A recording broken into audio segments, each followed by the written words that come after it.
मैं मैथ्स मित्र नितिन राठौर आपका logic mind YouTube channel में बहुत बहुत स्वागत करता हूं। जैसा कि हम परीक्षा अध्ययन का सॉल्यूशन करा रहे हैं, आपको हमारे चैनल पर परीक्षा अध्ययन में से अधिकतर क्वेश्चन आते हैं। तो आज हम हमने पिछले वीडियो में वास्तविक संख्या के लघुत्तरी प्रश्नों को हल करा था। आज हम लघुत्तरी प्रश्नों का प्रश्न नंबर 3 क्वेश्चन को सोल्व करने जा रहे हैं, जो कि आपको स्क्रीन पर दिख रहा होगा।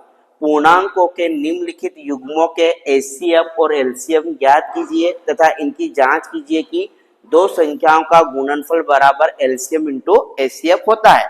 सबसे पहली बात हमको ये पता होना चाहिए कि एलसीएम क्या होता है, और सेकेंड बात ये पता होना चाहिए कि एचसीएफ क्या होता है।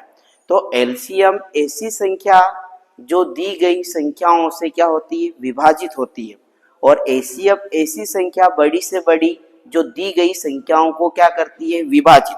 मैं आपको एक उदाहरण के द्वारा बताता हूं। जैसे यहाँ लिखा 4 और यहाँ लिखा 12, तो आपको इसका निकालना है एचसीएफ। क्या निकालना है? इसका निकालना है आपको एचसीएफ। तो अब एचसीएफ क्या होता है?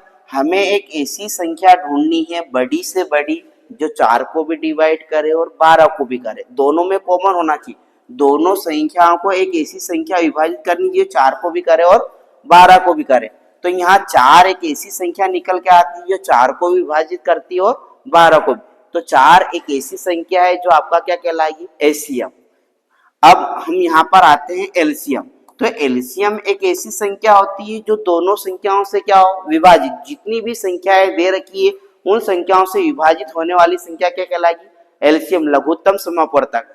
तो 4 और 12 से ऐसी कौन सी संख्या है जो छोटी से छोटी और दोनों संख्याओं से विभाजित होती है? तो मैं यहाँ देखता हूँ कि 12 एक ऐसी संख्या है जो 4 से भी विभाजित होती है और 12 से भी होती है, वह आपका क्या कहलाएगा, एलसीएम। अब मैं इसको आपको सोल्व करके बता रहा हूँ कि कैसे सोल्व करना है, एलसीएम कैसे निकालना है और एचसीएफ कैसे निकालना है। तो मैं आपको गुणनखंड विधि से सोल्व करके बताऊंगा कि एलसीएम और एचसीएफ कैसे निकालते हैं। तो यहाँ आपको दे रखा था 6 और 20 का एलसीएम निकालिए। तो 6 और 10 का एलसीएम निकालने के लिए पहले मैं 6 और 20 को गुणनखंड मेथड से इसको सोल्व करूंगा। तो अब मैं यहाँ सबसे पहले छोटी डिजिट से भाग लगाऊंगा। 2 से भाग लगाऊंगा, 6 में कितनी बार जाएगा, 3 बार। फिर 2 से 20 में लगाऊंगा, कितनी बार जाएगा, 10 बार। फिर अब मैं यहाँ 2 से भाग लगाऊंगा तो 3 तो 2 की टेबल में आता नहीं है, तो इसको ऐसा का ऐसा लिख दूंगा। 2 का भाग लगाऊंगा, 10 में कितनी बार जाएगा, 5 बार। अब यहाँ देखते हैं कि 3 और 5 ऐसी संख्या है जो खुद से ही विभाजित होती है। तो मैं 3 से डिवाइड करूंगा, 3 को तो एक बार, ये 5 ऐसा का ऐसा। फिर मैं 5 से डिवाइड करूंगा तो 1 ऐसा का ऐसा, 5 कम 5। अब मैं यहाँ देखता हूं कि यह एक आ गया है, मतलब कि अब विभाजित नहीं होगा। तो जब 1 आ जाए उसके बाद हमको क्या करना है, जो भी इधर वाली संख्या है उनका आपस में क्या कर देना है, गुणा कर देना है। तो 2 गुणित 2 गुणित 3 गुणित 5, 2 का 2 में करेंगे 4, 4 का 3 में करेंगे 12, 12 का 5 में करेंगे 60। यह 60 आपका क्या आ गया, एलसीएम। क्या आ गया, एलसीएम। अब एचसीएफ आप चाहो तो अलग से निकाल लो, नहीं तो आपको क्या ध्यान रखना है, जिन वैल्यू से आपको लास्ट तक कॉमन भाग आ रहा था दोनों संख्याओं में, 6 में भी भाग जा रहा था और 20 में भी भाग जा रहा था, तो वह आपका क्या कहलाएगी, एचसीएफ। क्या कहलाएगी, एचसीएफ। 2 ऐसी संख्या है जो 6 को भी डिवाइड कर रही थी, 20 को भी कर रही थी, तो मैंने यहाँ लिखा 2। अब यहाँ देखते हैं 2 3 को कर रही है क्या, नहीं कर रही है, तो मतलब कि अब मैं 2 लिखूंगा नहीं। तो आपका एचसीएफ कितना आएगा, 2 आएगा। कितना आएगा, 2। तो यह हमारा आंसर एचसीएफ कितना आ जाएगा, 2। अब मैं इसको क्या करूंगा, इस मेथड से सोल्व कर लूंगा। LCM into HCF equal to दोनों संख्याओं का गुणनफल। दोनों संख्याओं का गुणनफल। दोनों संख्याओं का गुणनफल क्या है हमारा, दोनों संख्याओं का गुणनफल। तो हम यहाँ देखते हैं एलसीएम हमारा 60 आया और एचसीएफ हमारा कितना आया, 2। दोनों संख्या क्या थी हमारी, 6 और 20। कितनी थी, 6 और 20। अब हम यहाँ पर देखते हैं क्या आता है हमारा, 6 का 20 में 60 में गुणा करूंगा कितना आएगा, 120, और 6 का 20 में करूंगा कितना आएगा, 120। मतलब कि हमारा एलएचएस बराबर क्या आ गया, आरएचएस। हमारा आंसर क्या है, सही है। यदि आपको यह मेथड समझ में नहीं आ रही है तो मैं दूसरा क्वेश्चन दूसरी मेथड से करूंगा, वो भी आप देख लो। इस प्रकार हम एलसीएम और एचसीएफ निकाल सकते हैं। अब यहाँ पर बहुत सारों को कंफ्यूजन होगा कि एलसीएम अलग से निकाला और एचसीएफ अलग से, तो अब मैं आप दोनों को अलग अलग करके निकालता हूँ। तो अलग अलग करके निकालने का क्या है तरीका, ये देखेंगे हम। तो हमारा क्वेश्चन है अगला वाला, यहाँ पर स्क्रीन सॉरी कहाँ से होगा रे चेंज, इधर से, चलो। अब यहाँ पर देखता हूँ मैं, तो दूसरी स्क्रीन 26 और 26 और 91 को सोल्व करो। तो मैं पहले अलग से निकालूंगा 26 को, 2 से डिवाइड करूंगा 26 को कितनी बार, 13 बार। अब 13 से 13 को करूंगा कितनी बार, 1 बार। अब मैं किसका निकालूंगा, 51 का। किसका निकालूंगा, 51 का। तो अब ये 2 की टेबल में तो आता ही नहीं, क्योंकि इकाई का अंक कितना है, 1। ये 2 के पहाड़े में नहीं आता है, तो 2 से डिवाइड नहीं होगा। 3 से डिवाइड करने का रूल क्या है, दोनों को जोड़े, 3 की टेबल में आता है, 3 से डिवाइड होगा। तो 1 और 9 कितने हो गए, 10। 10 भी 3 की टेबल में नहीं आता है। तो अब यहाँ पर यह संख्या होगी 7 से डिवाइड, किससे होगी, 7 से। 7 बन जा 7, 9 में से 7 गया कितना, 2। नेक्स्ट डिजिट आ गई 1, तो 21 बन गया। तो कितनी बार होगा, 13 बार। अब 13 से 13 को डिवाइड करूंगा कितनी बार, 1 बार।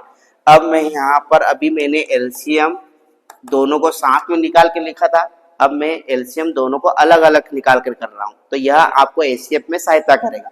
तो अब मैं यहाँ पर मैं देखता हूँ कि 13 के गुणनखंड क्या है, 26 के गुणनखंड आए 2 गुणित 13, और गुणित में कौन आया, 1 लास्ट में। इसी प्रकार 51 का क्या है हमको, 7 गुणित 13 गुणित 1। अब हमें यहाँ पर यह ध्यान रखना है, जो भी वैल्यू कॉमन है दोनों में उसको 1 बार लिखना है। तो यहाँ पर से मैं एलसीएम लिखूंगा 26 और 51 का। तो आपको क्या करना है, यहाँ पर कौन है, 2, तो ये 2 लिखा। अब यहाँ पर 7 है तो ये 7 लिखा। जो वैल्यू कॉमन आ रही है उसको 1 बार लिखना है। तो 13 क्या था, दोनों बार आ रहा था, तो मैंने दोनों में से 1 को लिख दिया। अब इंटू में 1 का गुणा करेंगे तो वही का वही आएगा। तो 2 का 7 में गुणा करेंगे कितना आएगा, 14, और 14 का गुणित कितना कर देंगे, 13, तो आ जाएगा 182।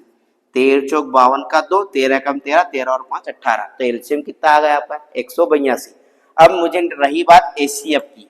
तो एचसीएफ में अभी हमने क्या बताया था अगले क्वेश्चन में, कि दोनों संख्याओं को जो डिवाइड करे वही तुम्हारी क्या कहलाएगी, एचसीएफ। तो यहाँ पर दोनों में क्या कॉमन आ रहा है, 13। यहाँ पर 13 के अलावा और कौन कॉमन है, 1, तो 1 लिख दिया। तो 13 का 1 में गुणा करा कितना है, 13। तो एचसीएफ आपका क्या कहलाएगा, 13, हाईएस्ट कॉमन फैक्टर। आपको एलसीएम और एचसीएफ में केवल एक ही बात ध्यान रखना है, एलसीएम वह संख्या होती है जो दी गई संख्याओं को पूरी तरह से विभाजित हो, दी गई संख्याओं से क्या हो, पूरी तरह विभाजित हो। ऐसी छोटी से छोटी संख्या जो दी गई संख्याओं से विभाजित होती है वह एलसीएम कहलाती है। एचसीएफ वह बड़ी से बड़ी संख्या जो दी गई संख्याओं को विभाजित करती है वह क्या कहलाती है, एचसीएफ। तो एचसीएफ में आपको ये ध्यान रखना है, जो भी गुणनखंड निकले उन दोनों में जो कॉमन है वह आपका क्या कहलाएगा, एचसीएफ।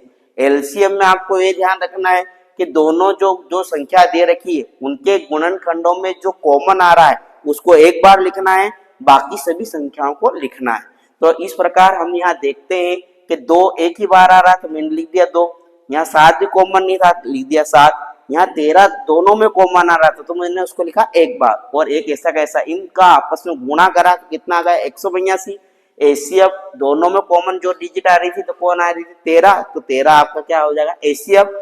अब हमको फार्मूले में बोला था कि आपको ये बताना है कि दोनों संख्याओं का गुणनफल एलसीएम और एचसीएफ का गुणा करते हैं तो वो दोनों संख्याओं के गुणनफल के क्या आता है, बराबर। तो मैं लिखूंगा दोनों संख्याओं का गुणनफल, दोनों संख्याओं का गुणनफल। दोनों संख्याओं का गुणनफल क्या है, अब यहाँ पर हम देखते हैं। तो एलसीएम हमारा था कितना, 182, तो मैं लिख दूंगा 182। एचसीएफ हमारा था 13, तो यहाँ लिख दूंगा 13। दोनों संख्याएं क्या थी हमारी, 26 और 51। तो मैंने दोनों संख्याओं को लिख दिया 26 और 51। अब गुणा करते हैं तो 13 का 2 में करते हैं, 13 दूना कितना होता है, 26, हासिल आया 2। 13 × 104, 13 का 8 में गुणा करा 104, 104 और 2 कितना हो जाएगा 106। फिर 13 का मैंने 1 में करा 13, 13 और हासिल 10 आया था, 13 और 10 कितना हो जाएगा 2366। अब ये 2366 गुणा करने पर यहाँ पर भी आना चाहिए, तो मैं आपको बता रहा हूँ एग्जाम में आए या नहीं आए आप तो लिख ही देना, क्योंकि आपको नंबर से मतलब है, आ ही जाएगा यदि सही करा होगा तो। देखते हैं 26 का 1 में गुणा करते थे कितना आता है 26 का 6, हासिल आया 2। अब मैं 26 की टेबल 9 बार तो नहीं याद होगी, तो 26 की टेबल 10 बार बोल लो तो 260, 260 में से 26 कम कर दो 240, 240 में से 6 गया कितना था 234, और हासिल कितना आया था आपका 2, तो 234 और 2 कितना हो जाएगा 236, सॉरी कितना आ जाएगा आपका सही करा, तो LHS बराबर आपका क्या आ जाएगा RHS। और यही हमको सिद्ध करना था कि जो आप LCM और HCF निकालते हो उन दोनों का गुणा और संख्या का गुणनफल क्या आता है बराबर। यदि ये बराबर आ जाता है तो आपका आंसर क्या हो जाता है सही।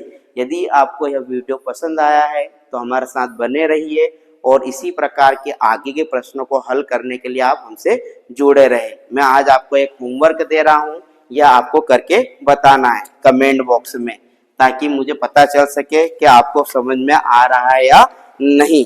तो मैं अगला क्वेश्चन आपको होमवर्क में दे रहा हूँ, आप निकाल के बताना। 336 और 54 का आपको निकालना है LCM और HCF, और इसके साथ में आपको उसको प्रूफ भी करना है कि LCM और HCF का गुणा दो संख्याओं के गुणनफल के बराबर आता है। यह आपको प्रूफ करना है, LCM बराबर LCF बराबर दो संख्याओं का गुणनफल, यह आपको प्रूफ करके बताना है। आप कमेंट बॉक्स में जरूर उत्तर दें ताकि हमारा मनोबल बढ़ता रहे। जय हिंद, जय भारत।